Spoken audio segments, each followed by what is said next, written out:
বিদায় সবসময়ই বেদনার, তবে সেই বিদায় কখনো কখনো স্মরণীয় হয়ে ওঠে। তেমনই বিদায় পেলেন এক প্রধান শিক্ষক। তার অবসর গ্রহণ উপলক্ষে স্কুল কর্তৃপক্ষ বর্ণাঢ্য এক আয়োজন করে। শেষ কর্মদিবসে প্রিয় প্রধান শিক্ষককে বিদায় জানাতে সাজানো হয় বিদ্যালয় প্রাঙ্গণ, করা হয় আলোচনা সভা, দেওয়া হয় সম্মাননা।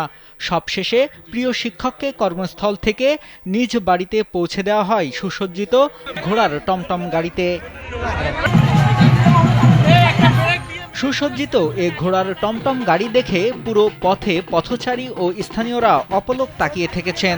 এ দৃশ্য দেখে পুরো এলাকাবাসীর বুঝতে বাকি নেই, এ পথে প্রতিদিন চলা শিক্ষার কারিগর প্রধান শিক্ষক প্রদীপ কুমার সরকারের শেষ কর্মদিবসের পর স্কুল থেকে জানানো হচ্ছে বিদায়। প্রিয় শিক্ষার্থী ও সহকর্মীর এমন আয়োজনে আবেগাপ্লুত হয়ে পড়েন প্রদীপ কুমার সরকার।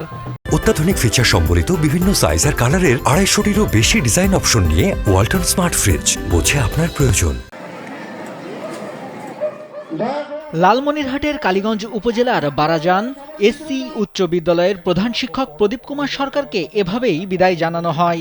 অবসরে যাওয়া প্রধান শিক্ষক প্রদীপ কুমার সরকার চলবলা ইউনিয়নের বারাজান গ্রামের বাসিন্দা। 6 ফেব্রুয়ারি ছিল বিদ্যালয়টিতে প্রধান শিক্ষক প্রদীপ কুমার সরকারের চাকরি জীবনের শেষ কর্মদিবস। তার বিদায়ে আবেগাপ্লুত শিক্ষার্থীরাও। আমাদের স্যার সবসময় আমাদের শিখিয়েছেন কিভাবে ভালো মানুষ হতে হবে। আমাদের স্যার আমাদের কখনো বলেনি ভালো করে পড়াশোনা করে একজন ভালো স্টুডেন্ট হয়ে একজন ভালো জব করতে।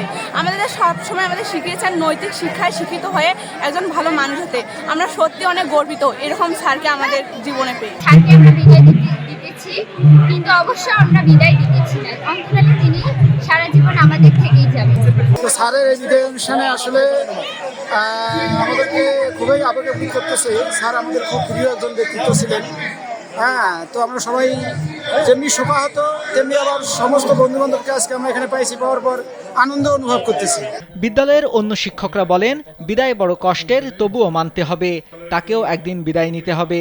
একজন শিক্ষকের বিদায়কে স্মরণীয় করে রাখতে তাকে সুসজ্জিত ঘোড়ার টমটম গাড়িতে করে বাড়ি পৌঁছে দেওয়া হয়েছে।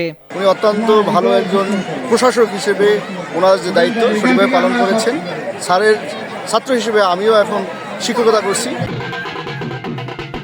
একজন শিক্ষক যখন তার চাকরি জীবন শেষে বাড়ি ফিরে যান তখন অনেক কষ্ট পান। বিদায়ের কষ্ট কিছুটা কমানোর জন্যই কর্তৃপক্ষ এমন আয়োজন করেছে।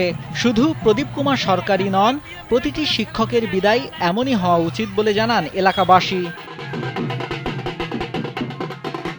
নাইমুল হাসিব, কালবেলা।